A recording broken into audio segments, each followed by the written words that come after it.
आप लोगों की भारी रिक्वेस्ट के बाद मैं आ गई हूं एक ऐसा टॉपिक लेकर जिसमें आप लोगों ने मुझे लगातार बोला लाइव सेशंस में कि स्वाति मैम एक क्वाड्रेटिक इक्वेशन चैप्टर की वीडियो बना दो।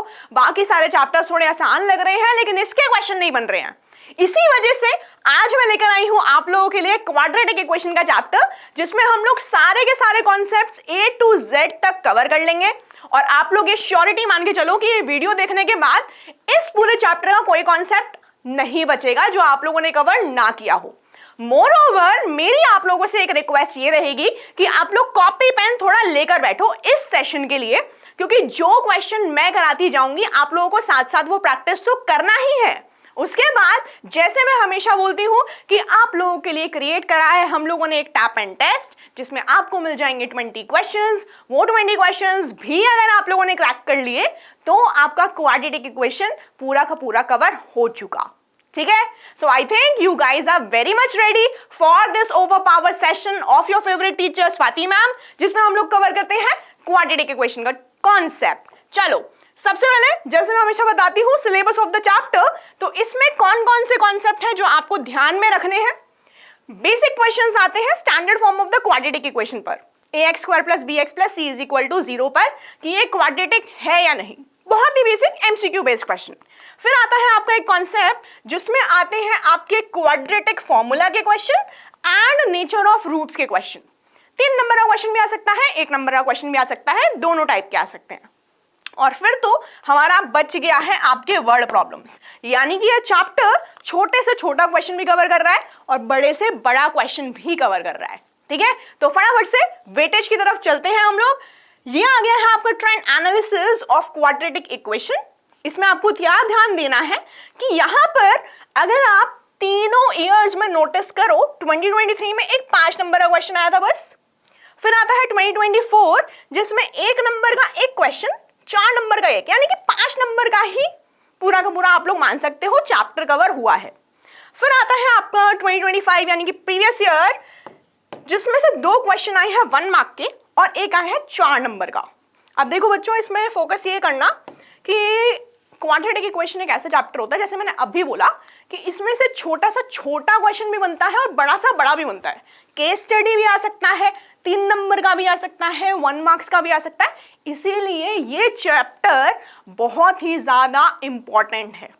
6 नंबर अप्रॉक्सीमेटली आपके कवर कर रहा है, तो ध्यान से देखना इस पूरी वीडियो को एंड तक सो दैट आप लोग कोई भी कॉन्सेप्ट मिस ना करो। चाहे आपने ये चैप्टर पढ़ा हो या ना पढ़ा हो, आप लोग किसी भी लेवल पे हो, ये वीडियो देखने के बाद definitely I can say that कि आप लोगों का चैप्टर के सारे कॉन्सेप्ट्स कवर हो जाएंगे बहुत ही अच्छे से। So let's get started with our first concept of quadratic equation. Quadratic equation हम लोगों ने पॉलिनोमियल के बारे में पढ़ लिया था। पॉलिनोमियल क्या होता था, अगर आप उसी पॉलिनोमियल को, standard form of the polynomial क्या होती थी, कुछ इस तरीके से, लेकिन जब हम क्वाड्रेटिक की बात करते हैं तो उसकी डिग्री हो जाती है सबसे पहले 2। मोरओवर ये जो A, B और C होते हैं वो होते हैं रियल नंबर। रियल नंबर यानी कि आपके रैशनल भी हो सकते हैं, इरैशनल भी हो सकते हैं। ठीक है, तो ये चीज आप लोग ध्यान रखना। Moreover A can't be equal to 0। क्यों? अगर A 0 हो गया तो क्वाड्रेटिक इक्वेशन ही नहीं बचेगी ना बच्चों। ठीक है, तो ये चीज आप लोगों को ध्यान रखनी है। क्वेश्चंस बेस्ड ऑन ग्राफ भी आ सकते हैं कि क्वाड्रेटिक इक्वेशन का ग्राफ कैसे दिखता है, तो आपको पता होना चाहिए it is always going to be parabola. U shaped curve होता है, पैराबोलिक शेप होती है, so that is how the graph of quadratic equation looks like. तो चलें शुरुआत करें फर्स्ट क्वेश्चन की। Based on the standard form of quadratic equation, wonderful. देखो कमेंट सेक्शन में एक्टिव रहना सारे बच्चे, ताकि जब मैं कॉन्सेप्ट और आपके कमेंट्स पढ़ रही हूं, ठीक है, तो मुझे पता लगता रहे कि मेरे बच्चे कहां तक इसको पहुंच गए हैं, कहां तक उन्होंने कॉन्सेप्ट कवर कर लिया है। ठीक है, कहीं डिफिकल्टी तो नहीं आ रही है, वहीं पे आप लोग बताते रहना। क्वेश्चन कह रहा है which among the following is a quadratic equation. 4 equation है हमारे पास, हमको बताना है क्वाड्रेटिक कौन सी है। अब देखो भाई, पहली वाली जो इक्वेशन है उसमें आप लोग अगर ध्यान से देखो, इसको थोड़ा सा सुलझा लेते हैं गुत्थी को। ठीक है, तो यहां पर हम लोगों को दिख रहा है x × x + 1 यानी कि मिल गया x² + x + 8। और राइट हैंड साइड पे है x plus 2 into x minus 2, यानी कि x स्क्वायर माइनस 4 के बराबर। एक चीज तो बहुत क्लियर है कि x स्क्वायर गायब हो जाएगा, यानी कि पावर 2 गई, क्वाड्रेटिक तो डेफिनेटली नहीं है। ठीक है, ऐसे फटाफट करने हैं ये क्वेश्चन, आप लोग माइंड में भी कर सकते हो, एमसीक्यू में ही आएगा वाले क्वेश्चन। ठीक है, चलो नेक्स्ट, अब आप लोग इसको माइंड में करके देखना, जब आप इधर से मल्टीप्लाई करोगे तो भी x स्क्वायर बनेगा, इधर से मल्टीप्लाई करोगे तो भी x स्क्वायर बनेगा, यानी कि 1x स्क्वायर हो जाएंगे कैंसिल आउट, सॉल्व करने की जरूरत ही नहीं है, ये भी क्वाड्रेटिक डेफिनेटली नहीं होगा। अब आते हैं थर्ड पार्ट पे, ये है x स्क्वायर, चलो ठीक है, यहां से क्वाड्रेटिक दिख रहा है, इधर अगर राइट हैंड साइड को ही आप लोग सॉल्व करो तो आइडेंटिटी से बन रहा है x square plus 4 minus 4x। अब और चीज ध्यान दो, x स्क्वायर फिर से कटेगा, क्वाड्रेटिक बचा नहीं बचा, ये भी क्वाड्रेटिक नहीं है, आ जाओ डी ऑप्शन, ये है x cube minus 4x square, right hand side पे x माइनस 2 का क्यूब। अब इसको थोड़ा सा सॉल्व करो, x माइनस 2 का क्यूब क्या होता है, ये हो गया x cube minus 8 minus 3ab 3 into x into 2 into a minus b, यही होता है। इसको फर्दर रिजॉल्व कर लो आप लोग, अगर लेफ्ट हैंड साइड से कंप्यूट करोगे तो देखो x क्यूब और x क्यूब तो गायब हो गया है, अब सिर्फ और सिर्फ मुझे यह आइडेंटिफाई करना है यहाँ पर कि ये क्वाड्रेटिक बच्चा है कि नहीं बच रहा, करेक्ट। तो यहां से minus 4x square on the left है, राइट हैंड साइड पे जब मैं क्वाड्रेटिक बनाऊंगी तो यहां पर बन जाएगा 3x इंटू 2, यानी कि 6x इंटू एक्स, तो ये 6x स्क्वायर मुझे मिल रहा होगा नेगेटिव का। ठीक है, इसको जैसे ही आप लोग ट्रांसपोज करोगे इधर तो आपको 2x स्क्वायर तो बच ही रहा होगा। That is how you can identify whether this is quadratic equation और नॉट। आप चाहो तो एग्जाम में जब आप करके आओगे तो प्रॉपरली इसको लिख के आना कि this is going to be this, resolve करके कि स्टैंडर्ड फॉर्म में ये आ रहा है। ठीक है, माइनस 6x स्क्वायर और ये बन रहा होगा इधर 6x इंटू 2, यानी कि 12x। ठीक है बच्चों, तो इसको सॉल्व करके मुझे मिल रही है definitely it's a quadratic equation, standard form में आप लिख सकते हो, तो D is going to be the correct answer here. इस तरीके से आपको लेफ्ट हैंड और राइट हैंड साइड को सॉल्व करना है और पता लगाना है क्वाड्रेटिक है या नहीं, इस टाइप के क्वेश्चंस आते हैं। अब चलते हैं नेक्स्ट चीज की तरफ, जिसमें हम लोग अप्रोच कर रहे हैं what are the roots of this quadratic equation. बहुत ही अच्छा सवाल है, लेकिन मुझे लगता है ये बहुत चुटकियों का सवाल भी है, क्योंकि आप लोग मिडल टर्म स्प्लिटिंग पहले से ही पढ़ चुके हो, फैक्टराइजेशन पहले से ही पढ़ चुके हो, तो क्वेश्चन देखो आपको बस यही आइडेंटिफाई करना है कि क्या ये मिडिल टर्म स्प्लिटिंग से सॉल्व हो रहा है। देख लेते हैं, क्वेश्चन है 2x square minus 7x plus 3 is equal to 0। अब मिडिल टर्म स्प्लिटिंग लगाने के लिए मुझे सम चाहिए इसका -7 और product of the two number should be 3 into 2, यानी कि 6। कौन से हैं वो दो नंबर जिनको मल्टीप्लाई करके 6 मिले और ऐड करके मिले -7? क्या है, क्या मैं बोल सकती हूँ वो दो नंबर है -6 एंड -1? मल्टीप्लाई करा 6 मिल गया, ऐड करा -7 मिल गया। ठीक है, तो ये कुछ हम लोग ब्रेक करके -6x -1x plus 3 is equal to 0 लिख सकते हैं, बिल्कुल लिख सकते हैं। अब ये हो गया है, इसको हम लोग क्लब करना होता है फर्स्ट, सेकेंड और थर्ड और फोर्थ का एक पेयर, कॉमन निकाल लो तो 2x is common, x minus 3 is left, -1 common, x minus 3 is left, यानी कि ये हो गया हमारा कॉमन फैक्टर x माइनस 3, दूसरा है 2x माइनस 1। तो पहला जो रूट है वो है x इज इक्वल टू 3, दूसरा जो रूट है वो है x is equal to 1/2। Middle term splitting मैं होप कर रही हूं कि आप लोगों को अच्छे से याद होगा। बस इस तरीके से लगाना होता है कि हमें आइडेंटिफाई करना है कौन से दो नंबर को मैं मल्टीप्लाई करके 6 ले आऊं a इंटू सी, और कौन से दो नंबर को ऐड करके या सब्ट्रैक्ट करके मुझे ये b की वैल्यू मिले।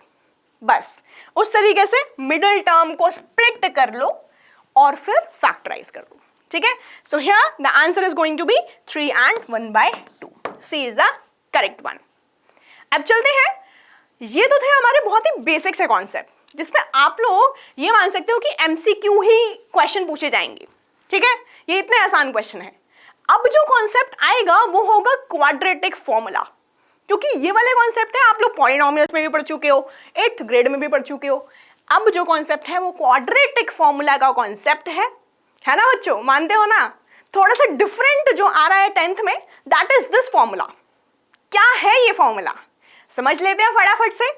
आप लोग कमेंट सेक्शन में एक्टिव रहना, कुछ समझना है तो आप लोग मुझे बताना कि मैम ये वाला कॉन्सेप्ट क्लियर नहीं हो रहा है, आप मुझे क्लियर करो, I will be there for you people. ठीक है बच्चा बाटी, चलो ये थी हमारी standard form of quadratic equation. Standard form हमें पता है, डिस्क्रिमिनेंट का फॉर्मूला होता है b² - 4ac। डिस्क्रिमिनेंट का फॉर्मूला होता है b² - 4ac, b² - 4ac। ठीक है, और क्वाड्रेटिक फॉर्मूला लगाने का मेथड जो है वो है कि आपको जो दो रूट्स मिलेंगे इस इक्वेशन के, उसका फॉर्मूला होता है -b प्लस, एक टाइम आपको प्लस लेना है, आप ऐसे समझो, -b ± √d/2a। इससे आपको दोनों रूट्स मिल जाएंगे।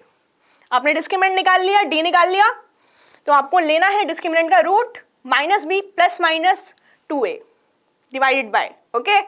एक रूट आएगा पॉजिटिव साइन लगाकर, दूसरा रूट आएगा माइनस साइन लगाकर। समझ लेते हैं with the help of question से जब आप करोगे तो आपको ऐसे चीजें समझ में आएंगी कैसे करना है ये। ठीक है, तो देख लेते हैं फटाफट।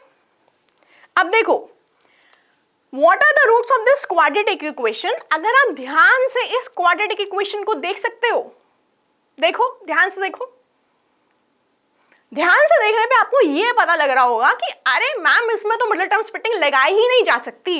दैट इज व्हाई हम लोगों ने क्रिएट करा है क्वाड्रेटिक फॉर्मूला, क्योंकि कुछ ऐसे क्वेश्चंस होते हैं जो मिडिल टर्म स्प्लिटिंग से होते ही नहीं है, तो क्वाड्रेटिक फॉर्मूला लगाना है ऐसे वाले क्वेश्चंस में। ठीक है, समटाइम्स सीबीएसई डू राइट कि आपको ये क्वाड्रेटिक फॉर्मूला से सॉल्व करना है। अगर नहीं लिखा है, ऐसा क्वेश्चन फंस गया है कि मिडिल टर्म स्प्लिटिंग नहीं लग रही, तो आप क्वाड्रेटिक फॉर्मूला से अप्रोच कर सकते हो। ठीक है, तो चलते हैं क्वाड्रेटिक फॉर्मूला लगाते हैं इसमें। तो ये है हमारे पास क्वेश्चन। सबसे पहले मैं डिस्क्रिमिनेंट के लिए सॉल्व करूंगी, दैट वाज b² - 4ac। अब b है -16, 16 का स्क्वायर यानी कि 256, -4 × a × c। a है 1, इसका कोफिशिएंट है 1 और c है 3, तो 1 × 3 यानी कि 256 - 12, 244 हो गया। अब चलते हैं इन सारी वैल्यूज को फॉर्मूले में रखने। तो हम लोगों ने बोला कि जो x की वैल्यू होती है वो आती है -b, तो -b यानी कि -16 प्लस माइनस √d यानी कि √244 डिवाइडेड बाय 2 × a, 2 × 1। इसको हमें करना है सॉल्व। दो रूट आपको मिल जाएंगे फटाफट। ठीक है, कर दो फटाफट, आप लोग मेरे से पहले करके दिखाओ। चलो सबसे पहले ये बन रहा है 16, 244 को जब आप फैक्टराइज करोगे तो ये बनेगा कुछ 2√61। ठीक है, अब देखो क्या मैं इसमें से 2 कॉमन ले सकती हूँ? बिल्कुल ले सकती हूँ। तो यहां से मैंने 2 अगर कॉमन ले लिया तो ये मुझे मिलेगा 2 8 × 16 प्लस माइनस 2 उड़ जाएगा, ये बच जाएगा √61। 2 नीचे का हो गया है cancel. So these are the two roots, एक है प्लस साइन के साथ, एक है माइनस साइन के साथ। ऐसे कॉम्प्लिकेटेड आंसर्स आ सकते हैं, डरने की कोई बात नहीं है। ठीक है, अगर ऑप्शंस ना हो, सब्जेक्टिव क्वेश्चन में आए तो ऐसे क्वेश्चंस आते हैं क्वाड्रेटिक फॉर्मूला के। वो क्वेश्चन ही क्या है जिसमें कॉम्प्लिकेटेड रूट्स ना निकले, है ना। क्वाड्रेटिक फॉर्मूला का यूज तो तभी होगा ना जब तड़ाकेदार क्वेश्चन मिलेगा आपको। तो ये आ रहा है आप लोगों का 8 प्लस माइनस √61। देख लेते हैं इसका answer. Yes, absolutely correct answer, A is the correct option. अब चलते हैं हम लोग आगे अपने नेक्स्ट कॉन्सेप्ट की तरफ। बहुत ही ज्यादा इंपॉर्टेंट कॉन्सेप्ट। क्यों? क्योंकि ये कॉन्सेप्ट आज तक कभी नहीं आया है, सिर्फ हम लोग 10th में ही पढ़ रहे हैं। सीबीएसई ज्यादातर उन्हीं टॉपिक्स पे फोकस करता है बच्चों जो कि न्यू आए हों। ठीक है, nature of roots is one among those topics only. तो आप लोग इसके क्वेश्चन को बहुत ज्यादा करके जाना। इसके 1 या 2 क्वेश्चन आपके डायरेक्टली एमसीक्यू में आएंगे। हो सकता है कुछ बड़ा सा क्वेश्चन हो तो डेफिनेटली 3 मार्क्स में भी आ सकता है, या फिर केस स्टडी का एक आध क्वेश्चन बन के भी आ सकता है। ठीक है, चलो देख लेते हैं क्या कहता है ये। समझ में आ रहा है ना बच्चों? नेचर ऑफ रूट्स, आपके रूट्स कैसे होंगे? रियल होंगे, अनरियल होंगे, या इक्वल आएंगे, दोनों बराबर रूट्स आ रहे होंगे, या एक 4 आ रहा होगा एक 3 आ रहा होगा, डिस्टिंक्ट होंगे। ये कैसे पता लगता है? With the help of just one thing, that is your discriminant. ठीक है, आपको पूरे क्वाड्रेटिक इक्वेशन को सॉल्व करने की जरूरत नहीं है, आप सिर्फ डी की वैल्यू निकालो। डी की वैल्यू हम लोग समझ चुके हैं, बी स्क्वायर माइनस 4ac से आती है। अगर डी की वैल्यू सॉल्व करने के बाद आपको मिल जाती है ग्रेटर देन 0, मान लो अगर डिस्क्रिमिनेंट आ गया 16 या 20, कुछ भी आ गया, ग्रेटर देन 0 है, तो आप लोग बोलोगे these roots are real and distinct. ठीक है, अलग अलग 2 रूट्स मिलेंगे रियल। अगर आपका डिस्क्रिमिनेंट एग्जैक्टली इक्वल टू 0 आ जाता है तो हमें पता है कि रियल एंड इक्वल रूट्स मिलते हैं, दोनों बराबर, दोनों 4 4, दोनों 2 2। ठीक है, इक्वल रूट्स होंगे, दोनों सेम नंबर आएंगे। अगर डिस्क्रिमिनेंट नेगेटिव ही आ जाए, लेस देन 0 आ जाए, तब आप लोग बोल सकते हो कि ये तो रियल रूट्स देगा ही नहीं। ठीक है, रियल रूट्स जब भी आते हैं, आपका जो ग्राफ होता है वो एक्स एक्सिस को कट कर रहा होता है। डिस्टिंक्ट आ रहे हैं, दोनों अलग हैं, तो 2 पॉइंट पे कट कर रहा होगा, अलग अलग। सेम आ रहे हैं, इक्वल आ रहे हैं, तो एक ही पॉइंट से जा रहा होगा। लेकिन अगर रियल आए ही नहीं तो ये हवा में लटकता हुआ कुछ पैराबोला होगा। ठीक है, so this is the speciality of finding nature of roots along with the graphical method. इसके साथ साथ मैं एक और चीज बता देती हूँ आप लोगों को, कई बार ऐसा क्वेश्चन भी आया है कि रैशनल रूट्स कब आते हैं। ठीक है, रैशनल रूट्स लाने के लिए अगर डिस्क्रिमिनेंट की value is a perfect square, मान लो 16 आ गई, 64 आ गई, या फिर 25 आ गई, तब आप ये भी बोल सकते हो कि that is going to be giving you rational roots. ठीक है, तो चलो अब इसके बेसिस पे हम लोग देख लेते हैं अपने प्रीवियस ईयर क्वेश्चंस।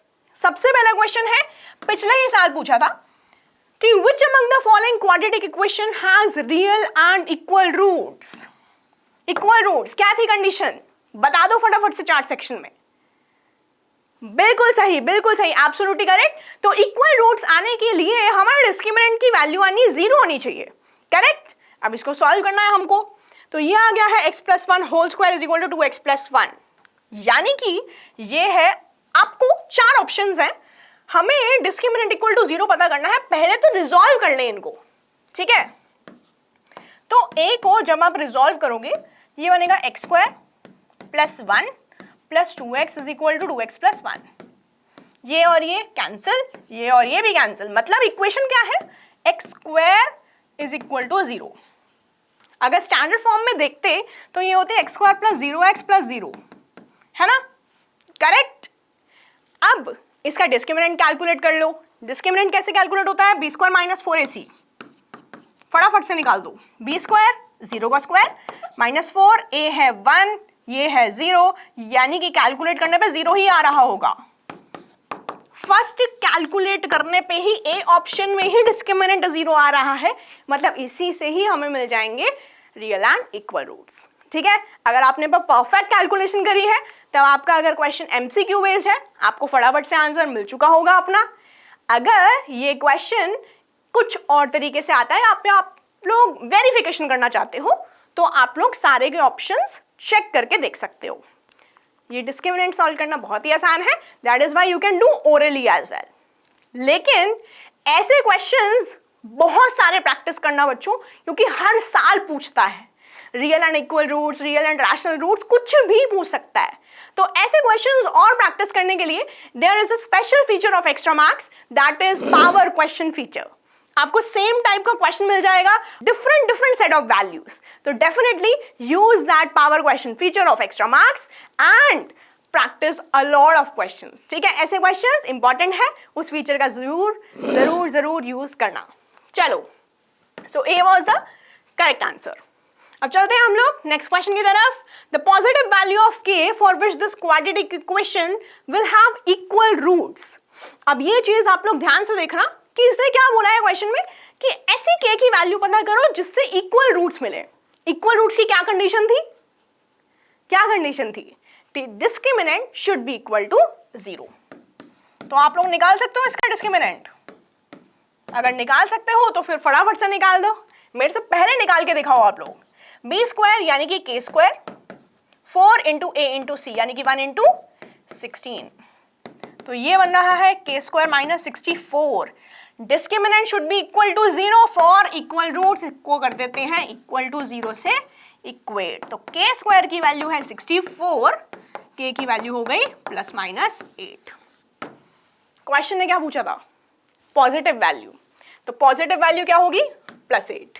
तो के की वैल्यू आ गई है प्लस 8। देखा कितने आसान है ये वाले क्वेश्चन। नेचर ऑफ रूट्स अगर आप लोगों को पता हो, डिस्क्रिमिनेंट लेस 0 पे क्या होता है, ग्रेटर देन 0 पे क्या होता है और इक्वल टू 0 पे क्या होता है, तो आप लोगों के लिए चुटकियों का खेल है। एमसीक्यू बेस्ड क्वेश्चन आएगा बच्चों, इस पे डेफिनेटली आएगा। चलो अब आते हैं अपने लास्ट सेक्शन पर क्वाड्रेटिक इक्वेशन के, that is going to be situational problems या वर्ड प्रॉब्लम्स। अब इसमें भी 4 नंबर का क्वेश्चन कह लो या फिर केस स्टडी बेस्ड क्वेश्चन कह लो, आ सकता है। आप लोगों ने देखा होगा हैवी वेटेज वाला क्वेश्चन एक क्वाड्रेटिक इक्वेशन का बनता है, ठीक है? तो इनकी प्रैक्टिस करना बहुत जरूरी है। अब ऐसे क्वेश्चन प्रैक्टिस कराऊंगी जो कि अक्सर पूछे जाते हैं, नंबर से रिलेटेड, एज से रिलेटेड और सबसे इंपॉर्टेंट स्ट्रीम से रिलेटेड, ठीक है? तो स्टार्ट करते हैं फर्स्ट क्वेश्चन से। Sum of the squares of two successive natural numbers equals 41, so what will be the product of those natural numbers? ठीक है भाई, देख लेते हैं क्या कह रहा है। सबसे पहले इन्होंने हमें बोला कि 2 सक्सेसिव नेचुरल नंबर्स हैं। अगर एक नंबर को मैं x ले रही हूं तो दूसरा नंबर हो जाएगा x प्लस 1, सक्सेसिव है। एक n तो दूसरा n प्लस 1, एक x है तो दूसरा x प्लस 1। अब इन्होंने बोला कि इनका जो सम है इनके स्क्वायर्स का, यानी कि ये वो आ रहा है 41 के बराबर। अब इसको परफेक्टली आप लोग रिजॉल्व कर लो, सॉल्व कर लो, आपको मिल जाएगी एक क्वाड्रेटिक इक्वेशन। तो फटाफट से कैलकुलेट करते हैं इसको। ये है x square plus 1 plus 2x is equal to 41। भाई कैलकुलेशन करते टाइम जो है ना आप लोगों का ध्यान बहुत ज्यादा होना चाहिए, क्योंकि कैलकुलेशन अगर आपने इधर उधर कर दी छोटी मोटी तब गड़बड़ है, वरना गड़बड़ नहीं है। 2x square plus 2x minus 40 is equal to 0। Further इसको अगर मैं 2 कॉमन ले लूं तो ये बन रही है मेरी क्वाड्रेटिक इक्वेशन। अब मुझे यहां पे दिख रहा है कि मुझे -20 तो लाना है प्रोडक्ट 2 नंबर का। लिख लेते हैं एक बार इधर। 2 नंबर ऐसे ढूंढने हैं जिनका प्रोडक्ट आ रहा हो -20 और सम करके आ रहा हो 1। क्या आप लोग मुझे बता सकते हो ऐसे 2 नंबर? बिल्कुल सही, एब्सोल्युटली करेक्ट। वो 2 नंबर हैं 5 और -4। ठीक है, तो ये हो गया 5 इंटू -4 -20 होता है, 5 - 4 इज +1। अब ले लो कॉमन, बस डन डन डन डन डना डन डन हो गया है क्वेश्चन का। x की वैल्यू क्या आ रही है? -5 एंड 4। अब एक बार ध्यान से क्वेश्चन को रीड करो।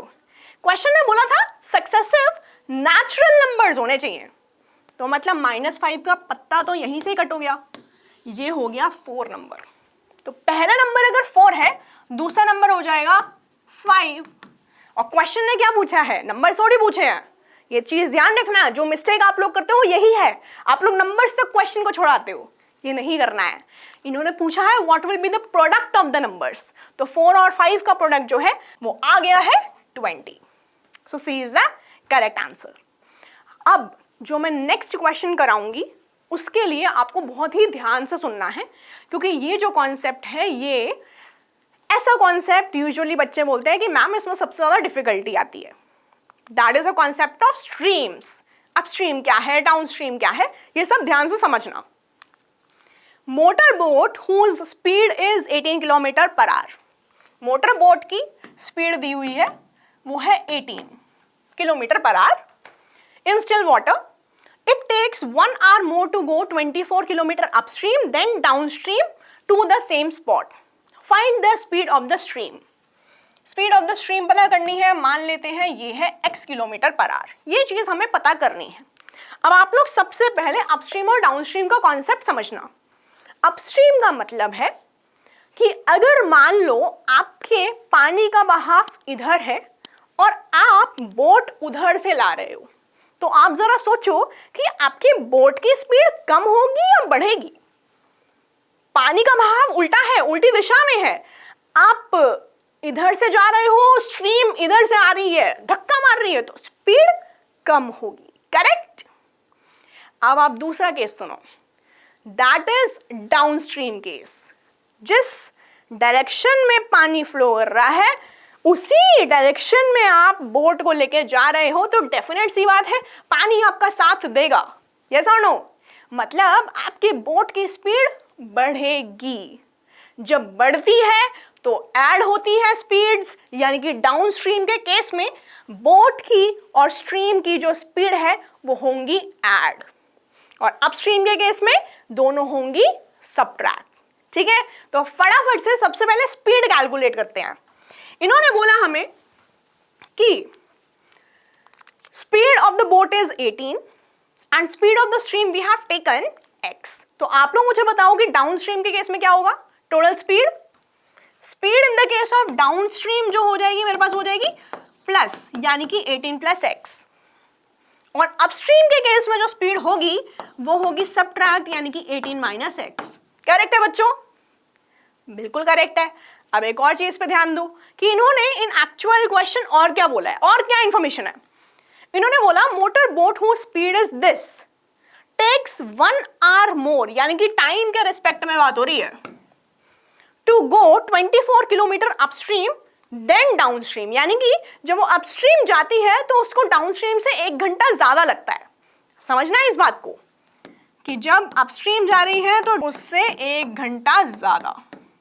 ठीक है, अब आप लोगों को स्पीड डिस्टेंस टाइम का रिलेशन पता होगा कि स्पीड होती है हमेशा डिस्टेंस अपॉन टाइम, यानी कि टाइम होता है डिस्टेंस अपॉन स्पीड। डिस्टेंस हम लोगों को दिया हुआ है, टोटल डिस्टेंस इज 24, तो दोनों केस में डिस्टेंस मैंने लिख दिया है 24 अपॉन करना है speed. Speed of the upstream हमने अभी निकाला, that will be 18 minus x, downstream में 18 प्लस x। बस इस इक्वेशन को सॉल्व करना और कुछ नहीं करना। अब आपका क्वेश्चन बन चुका है। ठीक है, चलो कर लेते हैं फटाफट।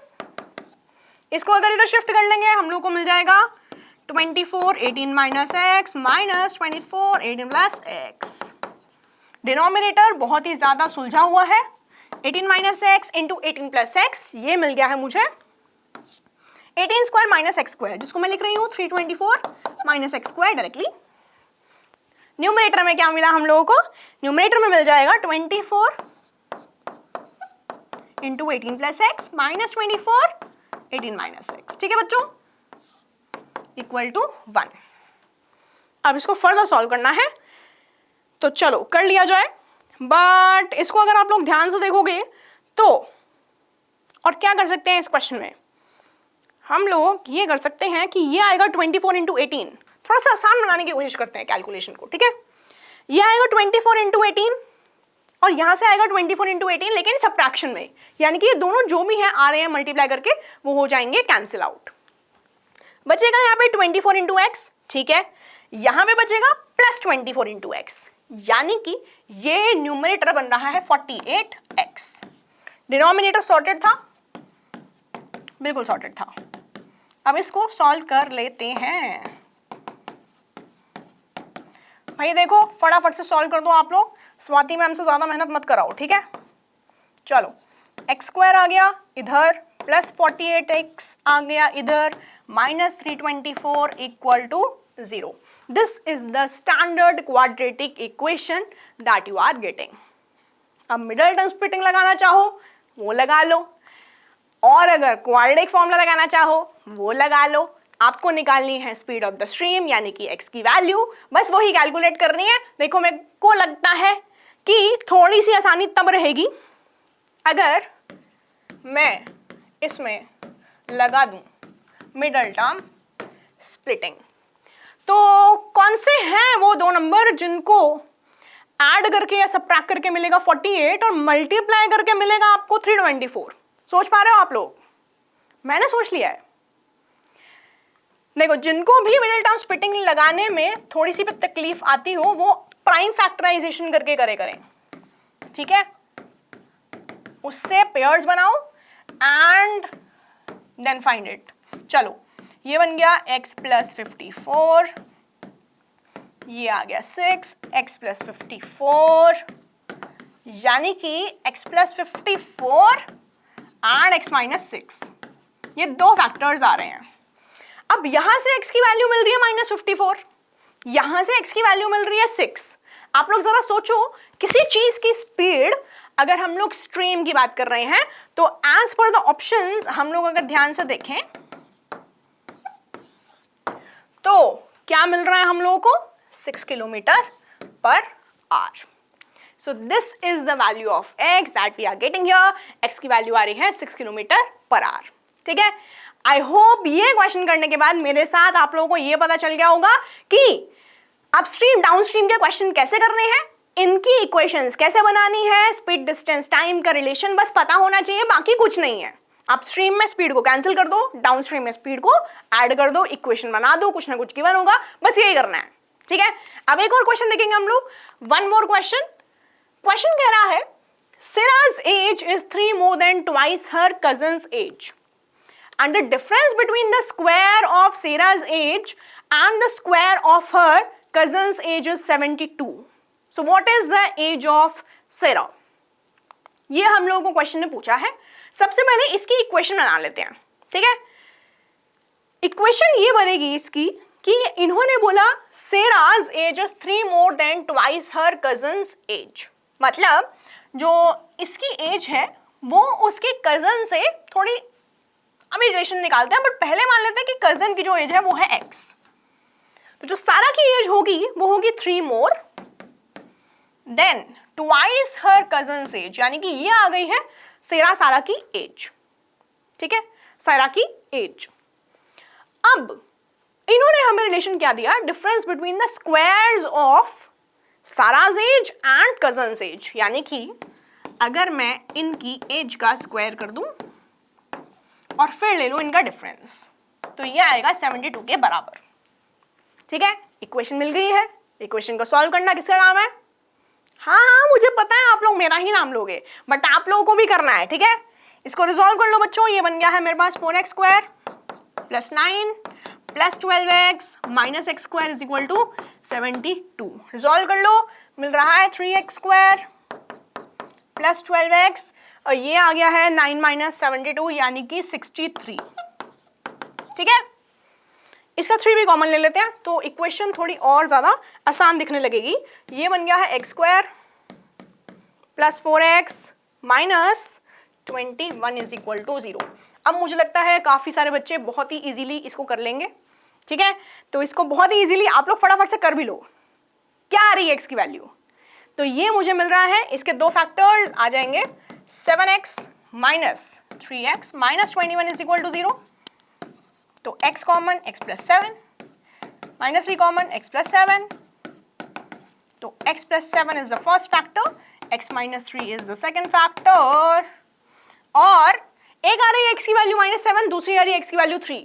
आप लोग मुझे बताओ किसी की एज नेगेटिव हो सकती है? नहीं हो सकती। यानी कि x की वैल्यू तो 3 है, लेकिन क्या हमसे कजन की वैल्यू पूछी थी? कजन की एज पूछी थी? ना, हमसे किसकी एज पूछी थी? सेरा की। तो वो कितनी हो जाएगी? 2x प्लस 3 के बराबर, यानी कि 2 इंटू 3 प्लस 3 कितने आ रही है बच्चों? 9 आ रही है, देखा जाए ऑप्शन में। Yes, so here 9 years is the correct answer. Clear to everyone? बहुत ही बढ़िया, बहुत ही बढ़िया। अब मुझे लगता है कि ऐसा कोई क्वेश्चन नहीं बचा है जो आप लोगों ने जिस वैरायटी का क्वेश्चन मेरे साथ ना कराओ। अब आप लोगों को क्या टारगेट है? आप लोगों का यही टारगेट है कि सबसे पहले देखेंगे हम लोग इंपॉर्टेंट कॉन्सेप्ट्स क्या क्या करें, standard form of the quadratic equation, nature of roots with the discriminant and discriminant formula, and फिर उसके बाद करें हम लोगों ने वर्ड प्रॉब्लम्स, ठीक है? ये थे इस चैप्टर के मेन कोर कॉन्सेप्ट्स। अब आप लोगों को क्या करना है? फटाफट से डिस्क्रिप्शन में दिए गए लिंक को ओपन करना है, टैप एंड टेस्ट पे क्लिक करना है, वो क्वेश्चंस प्रैक्टिस करना है और क्या करना है, लाइक शेयर और सब्सक्राइब तो आप लोग कर ही दोगे। कमेंट्स में मुझे ये बता देना कि वीडियो कैसा लगा, आप लोगों को समझ में आया कॉन्सेप्ट या नहीं आया। And here I am wrapping up this session everyone, here with you. Thank you so much and have a good day ahead. Bye bye.